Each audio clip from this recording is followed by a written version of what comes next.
It is all within us. Before you realize that, or how soon you realize that, will lead to either transformation or frustration. It may be just momentary for a whole lot of people, because people will feel terrified. You will see they were struggling in pain, this, that was happening. A few are bewildered, what's happening? Because they never thought this will happen to them.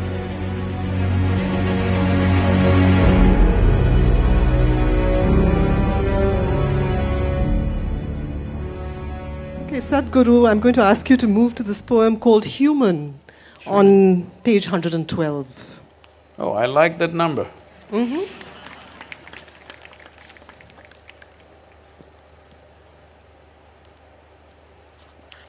One, one, two. Human. Human. Even when at home, I longed for home, searing pain of longing for home, strangely got cured in being homeless. When the walls of home dissolved, a pristine home, unwalled and unfettered, devoid of love, affection or companions blossomed, shall I call it my being?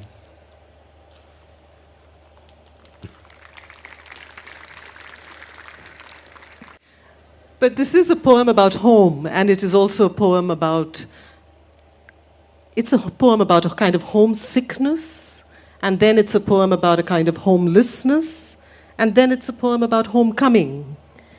And I wanted you to tell us more about that journey, because I think in some way many of us have shared that journey, but not on the level of… not in the profundity that you're talking about it here, but I think many of us have had glimpses of that journey. Is this the blueprint for almost every seeker? Yeah, I would say there's literally no human being who is not confronted with a thought and an emotion like that, but they manage to brush it aside. It doesn't bother them enough. The pain of not knowing doesn't tear them, that's the whole problem. They come to terms with ignorance, they make a deal with ignorance. They will build relationships where everybody will confirm this is the best way to live. Of comfort, companionship, love, affection. These are all things you're seeking. I know a whole lot of people have raised human emotions to heavens. If you say love, they say divine love. If you say joy, they say divine joy. If you say bliss, they say divine bliss. You don't need any God's help to be joyful, loving, peaceful. As a human being, you're endowed with these qualities. So all those who deprived themselves of that, they either seek God or they settle for a dog. Yeah, usually. Because they want a unconditional love, this is a demand.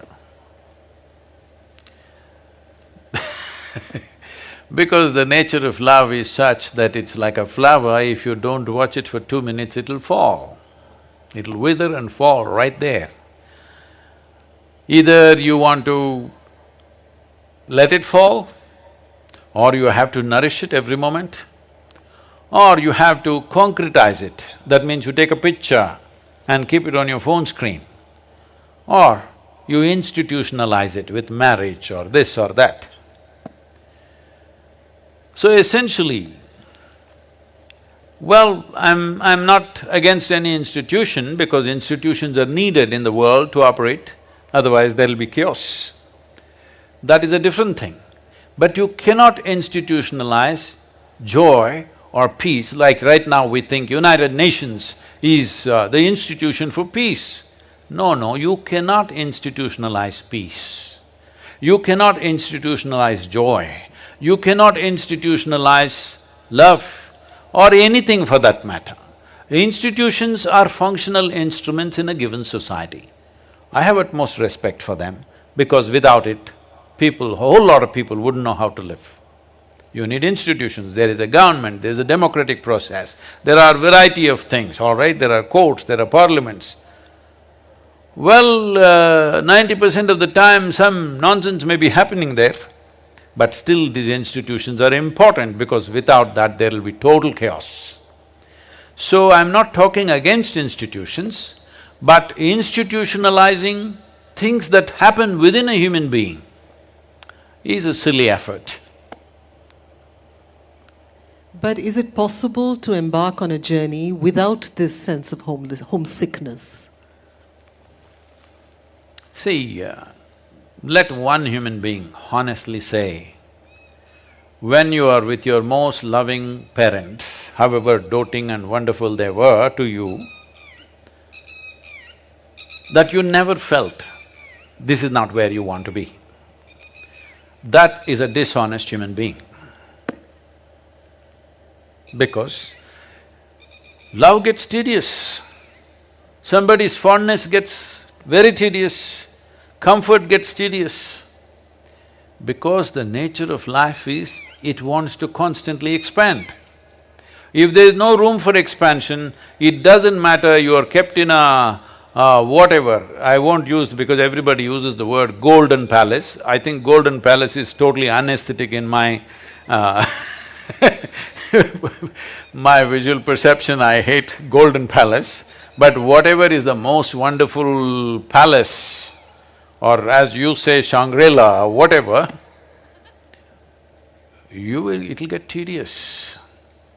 All the heaven-bound people, they don't know how bored they will be within 3 days in that place of goodness. So I'm saying it doesn't matter, it's not because there's something wrong with your parents. They may be most wonderful people, but the very nature of a human being is such. Only if you are a pet animal, if you have reduced yourself to that, you're just happy with the meals that you're getting and somebody is fondling you once in a way and you're happy with that. For that you must be a pet animal, you should not be born as a human being. Once you're born as a human being, it is natural wanting to break barriers. So when you're young as a child or a teenager, you think barriers means they're all physical. Before you understand, the barriers are not really physical. Whether you build your own house or you live in your parents' house or you live in a slave master's house, the house and walls are not the barrier. It is all within us. Before you realize that, or how soon you realize that, will lead to either transformation or frustration. And this homelessness, this whole phase of vagabondage, of being a nomad, you have poems about being a nomad. Is that also an intrinsic part of every seeker's journey? See, do not separate seekers and non-seekers, everybody is a seeker. Some quickly compromise, some endure. There is nobody who is not a seeker. Some seek and forage within their own limitations, some want to seek, some seek in a safe manner, some seek dangerously. But there is nobody who is not a seeker, everybody is a seeker. And therefore this period of homelessness or vagabondage is universal? It may not be a period for everybody, it may be just momentary for a whole lot of people, because people will feel terrified when they feel, if they just look at it and see actually, just the nature of life. Forget about your home. Suppose you left somewhere, I've seen people, when we were children, when we were growing up, Mysore has a Dasara exhibition which goes on for 1.5 months. So this is a place where all the youth will go and hang out and, there are things to eat and a lot of entertainment, shows going on, music going on, various kind of circus elements and all things going on. In this in this exhibition grounds, which is hardly maybe 10-15 acres, maybe 20 acres of land, and full of lights everywhere and shops and stuff's going on. Every day, either children or women or some men, they get lost from their families in that crowd. Maybe 50,000 to 100,000 people will be milling around and people get lost. All the time when the music show is happening, one policeman will announce, there is a child here by name Vikram, his father's name is this thing, his mother's name is this thing, he is crying here, come immediately. Hey, God damn it, we came to listen to music. If you brought a child, figure out how to hold on to you. If you don't figure that out, ask him to come and wait at the gate and pick him up there. Nothing is going to happen, all right? These are not times where great amount of kidnappings happening, anything in Mysore. Nobody kidnaps you in Mysore. At least nobody kidnapped me. So, this ridiculous thing, and grown-up women, they're lost from their husband or their family, crying in the middle of the road, It's a well-lit place, the whole damn place is overlit, all right? There were no phones, that was the only thing. All you have to do is go near the gate and wait, or if you're a car or a motorcycle, go and wait there, or just stand there.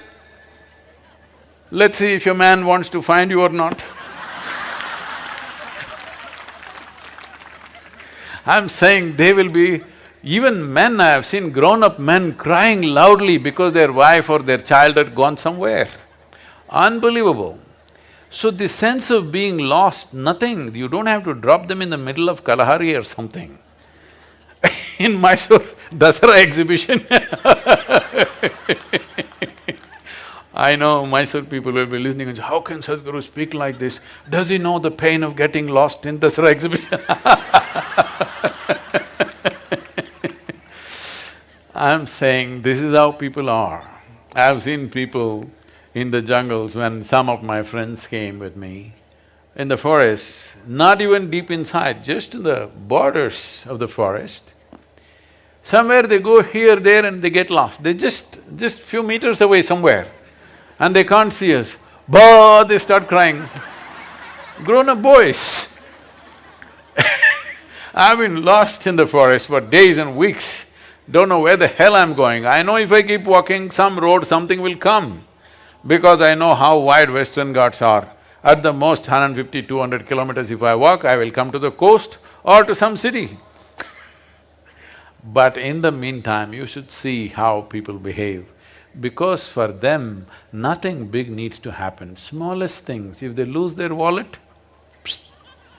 They lose their phone, gone. Everything is gone. All right? So they don't have to lose their life. This is why I said, when a time comes when you're going to lose your body and everything that you know as life, either terror will come when they first realize that, but slowly as life starts ebbing, it gives you a certain anesthetic. This is the nature of life. Because life doesn't just pop out like this, it is leaving slowly.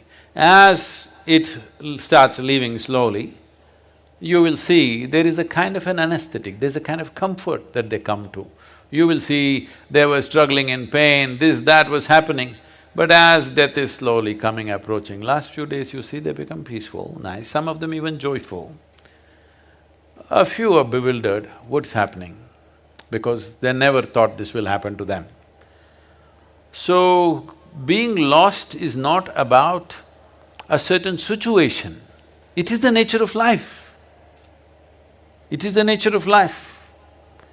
You have been given the intelligence to find out what is the nature of life. If you did not have the intelligence, if you were like any other creature, none of them have those problems. They're never lost, they're all fine. Physically, they may be lost in the terrain sometimes, but otherwise they're just fine. They never feel lost. This is the greatest privilege that human being has. You can be lost. Just believe me, if you cannot be lost, obviously you're chained, isn't it? You're chained? Of course. See, these days I've seen, especially in United States, people are taking their children with a… what do you call this? On a leash? A leash, like a dog leash. They can pull it, there is a thing where you can shorten the leash or lengthen the leash according to the traffic and whatever else is happening. A child is running, it's on a leash. Maybe for single mothers it's a convenient way of handling, I can understand, there are no 2, 3 people to run after the child. The mother doesn't have the energy of the child because he runs all over the place. Maybe it's a practical solution, I'm not commenting about that. But one who is on the leash or a chain cannot be lost, isn't it? You need to understand, being lost is a great privilege because you are not on a chain.